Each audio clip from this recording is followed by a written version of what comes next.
What is up, guys? Vox here, and they finally dropped the full version of the Star vs. the Force of Evil Season 3 intro. Now, I think there's some sort of festival going on right now, and they're talking about Disney XD show, so I think that's why they released it. You know, also be nice to the fans, but they don't want to show it behind closed doors twice and risk it even leaking again. This was shown at the Gallery Nucleus exhibit, the closing panel they had for it, and of course the last few seconds leaked, and you know, people weren't too happy about it. I just kind of ignored it, but now that we have it in its full glory, let's break it down, see what we have here, by fans, for fans. So the very first thing you'll notice compared to the original Season 1 and 2 intros, and I was hoping they were going to do this for Season 2, but now they did it here, and I think it looks better than what I was expecting.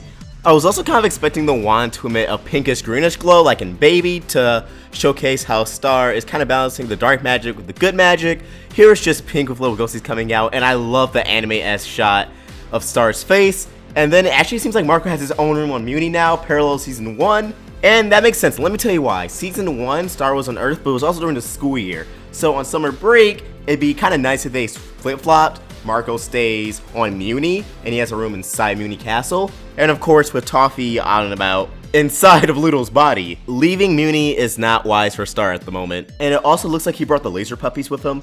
However, at the same time, I wouldn't be surprised if they were actually playing tricks on us, and it actually just still is Marco's room on Earth, and it's just a fluke transition to Mewni. It can go either way, especially with Season 2 ended, but I think it'd be a nice dynamic having Marco live on Mewni, at least for the summer. So they slide down, interrupt Moon and River's corn dinner, and Marco with his dimensional scissors they haven't forgotten opens up a portal.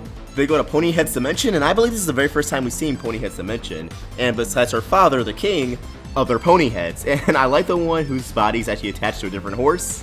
Nice, dude, nice. Star and Ponyhead hug, flames come out, and I love that transition. They're inside Tom's little party carriage, and you can see his instructor still in there, still in the little tiger suit.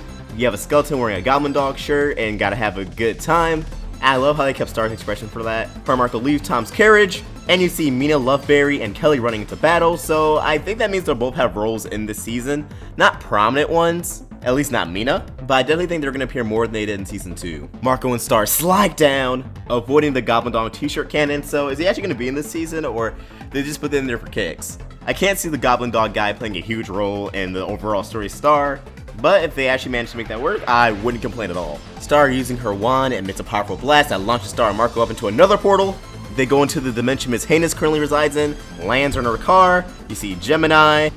He looks up, Miss Heinous comes out of her car. They then dip out again into a Romulus dimension. And you see Marco looks at Eclipsa's crystal, and she's still missing her arm. That was an animation error. Her arm is not a part of her body. What's up characters in the left arm is getting blown off, man? Like Marco and his monster arm. I believe Tom lost his left arm before, or like he ripped it off or something like that. Toffee is missing his finger on his left arm. And is it left or right arm? From the perspective, it's left arm. It actually might be right arms, I'm not too sure. I'm going off of memory and the perspective I'm seeing right now for Eclipsa, but I do think that those are all the same arms. And I like how well you can see everyone else in their crystals. You can't see Eclipsa in her crystal. She's actually shadowed out. You just know it's her from the silhouette.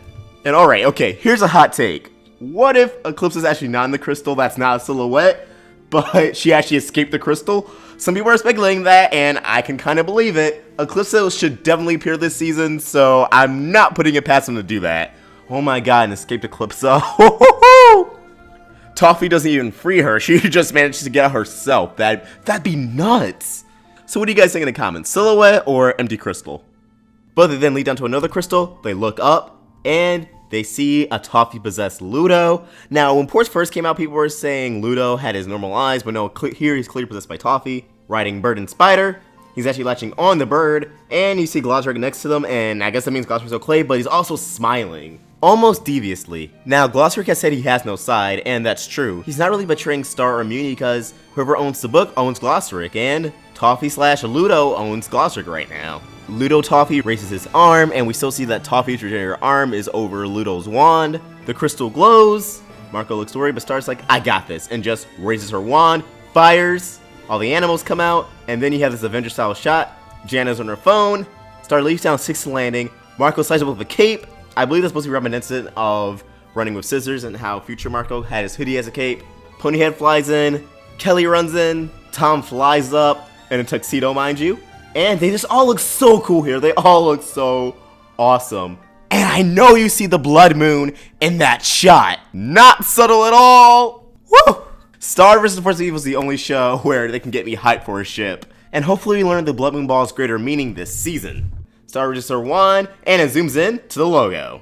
Man, this is such a beautiful opening, and people are saying, oh my god, Jackie's not in it. Oh my god, Jarko's dead, Starco, and maybe not. If Marco's living on Mewni, we're not going to see that many Earth episodes. I think we're still going to go to Earth every now and then. They're not going to write them off completely, but I'm saying the season is sort of summer vacation, and Marco's just taking a vacation away from Earth so he can defend Mewni with Star. But they already confirmed that Ferguson and Alfonso are going to return this season, so do with that what you will. But what do you guys think of this opening? I think it's amazing. I was blown away. It's everything I wanted it to be and more. Could have passed off as a season 2 opening, just change a few things around.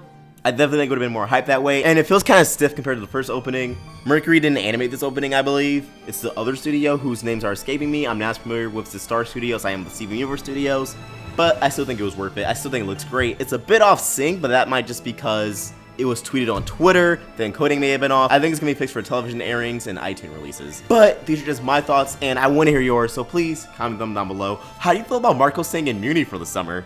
How do you feel about Glossary being next to Toffee and Ludo? Let's get a discussion going in the comment section below. And as always, if you enjoyed this video, please don't forget to like, and if you're new here, hit that subscribe button. It really helps us out. Awestruck Vots, signing out. This video has been powered by Patreon. If you want to give us some more support, head to patreon.com/roundtablevids, become a patron, and get some awesome perks. Thanks for watching another video on the Roundtable. If you want to get more involved with our community and watch videos from Let's Talk with Tom, Voxbox, and more, click the video right here. Or if you want to get some more of the animation goodness, watch some Crystal Clear or Meaning Monday, click the video right here. And please, don't forget to subscribe.